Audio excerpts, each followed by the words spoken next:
Bismillahirrahmanirrahim. Assalamualaikum warahmatullahi wabarakatuh. Alhamdulillahirabbil alamin wa bihi nasta'inu ala umuri dunya waddin. Wassalatu wassalamu ala asyrafil anbiya'i wal mursalin sayyidina wa maulana Muhammadin wa ala alihi wa ashabihi ajma'in. Asyhadu an la ilaha illallah wahdahu la syarikalah wa asyhadu anna Muhammadan abduhu wa rasuluhu la nabiyya wa rasula ba'dah.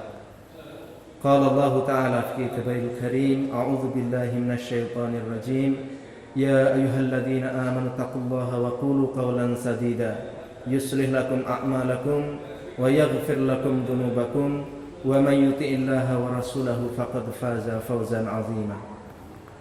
Wa qala Rasulullah sallallahu alaihi wasallam, Bismillahirrahmanirrahim. Ittaqillaha haitsu ma kunta wa atbi'is sayyi'atal hasanata tamhuha wa khaliqin nasa bi khuluqin hasanin atau kama qala.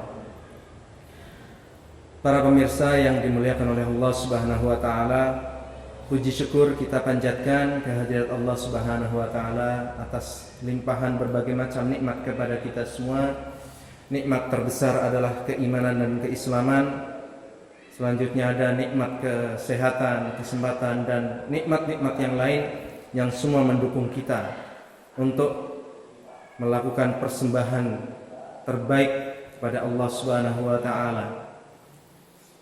Yang kedua, salawat dan salam marilah kita sampaikan untuk beliau Nabiullah Muhammad sallallahu alaihi wasallam serta keluarga, kerabat, sahabat, dan seluruh umat manusia yang mau menerima ajaran-ajaran serta menjalankan sunnah-sunnah beliau.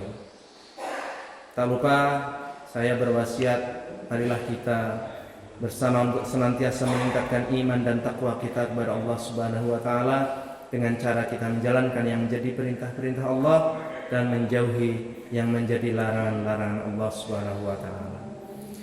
Jamaah rahimani wa rahimakumullah, pada kesempatan kali ini saya akan menyampaikan satu hadis. Ini terkait dengan sebuah amalan yang akan menghapus dosa, yang akan meninggikan derajat, dan akan menambah kebaikan untuk kita di sisi Allah Subhanahu wa taala. Dalam sebuah riwayat Rasulullah SAW bersabda, Bismillahirrahmanirrahim. Ala adullukum ala ma yamhullaha bihil khotoya wa yarfa'u bihil darajat. Qalu bala ya Rasulullah. Qala isbaghul wudu' 'alal makarih wa kathratul khuta' ilal masajid wa intidharu salati ba'da salat fadzalikumur ribat. Rawahu Muslim. Dalam hadis ini Rasulullah sallallahu alaihi wasallam menyampaikan, memberi petunjuk kepada kita bahwa ada 3 amalan yang ketika kita melaksanakan amalan ini, niscaya Allah akan menghapus dosa kita dan akan meninggikan derajat kita di sisi Allah Subhanahu wa taala. 3 hal ini, yang pertama adalah isbaghul wudu' indal makarih, yaitu kita menyempurnakan wudu kita meskipun itu pada kondisi yang sangat sulit atau kita kurang menyukai keadaan. Bisa jadi karena saking dinginnya atau tempat air jauh dari tempat kita. Dan ternyata amalan ini dijalankan oleh sahabat Rasulullah SAW yang keistimewaannya luar biasa. Rasulullah menyampaikan bahwa orang ini terompahnya sudah terdengar di surga. Dan sahabat ini adalah sahabat Bilal.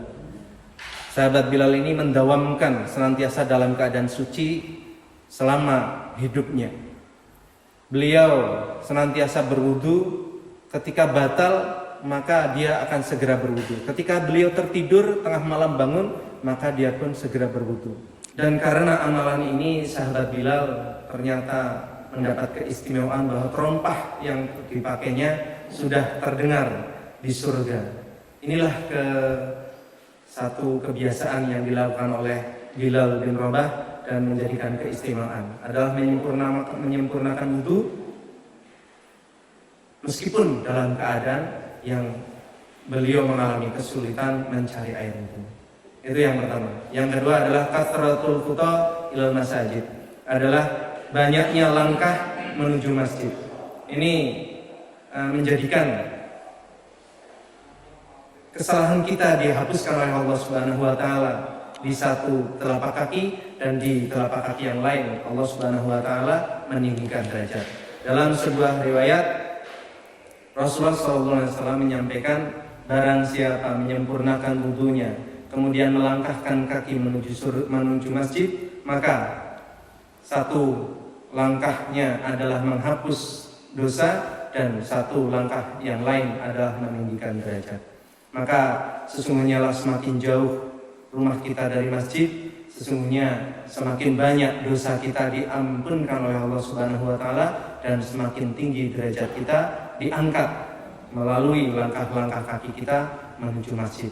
Betapa banyak saudara-saudara kita, dia kuat melangkah kaki menuju puncak gunung, berlari puluhan kilometer dalam maraton, namun hanya melangkahkan kaki menuju masjid terasa begitu berat. Terutama adalah untuk sholat isya dan sholat subuh, ini adalah merupakan langkah terberat bagi yang memang tidak memiliki kekhusyuan di dalam hatinya. Dan yang ketiga adalah wantidharu sholati ba'da sholat, adalah kita menunggu sholat berikutnya setelah kita menjalankan sholat wajib yang satunya.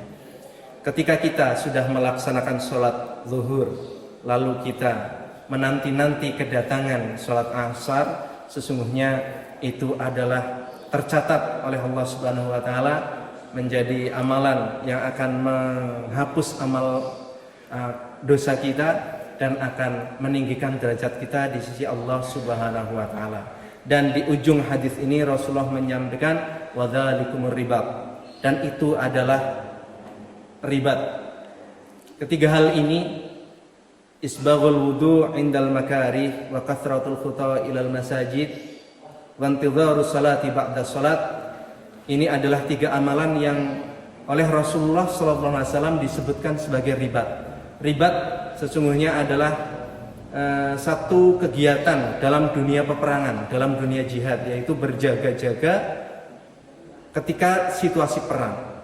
Dan Rasulullah menyampaikan tiga amalan ini adalah sebagai ribat, karena ketiga amalan ini sungguh menantang nafsu kita, hawa kita yang ada di dalam diri kita adalah bisa dimusnahkan dengan ketiga amalan ini.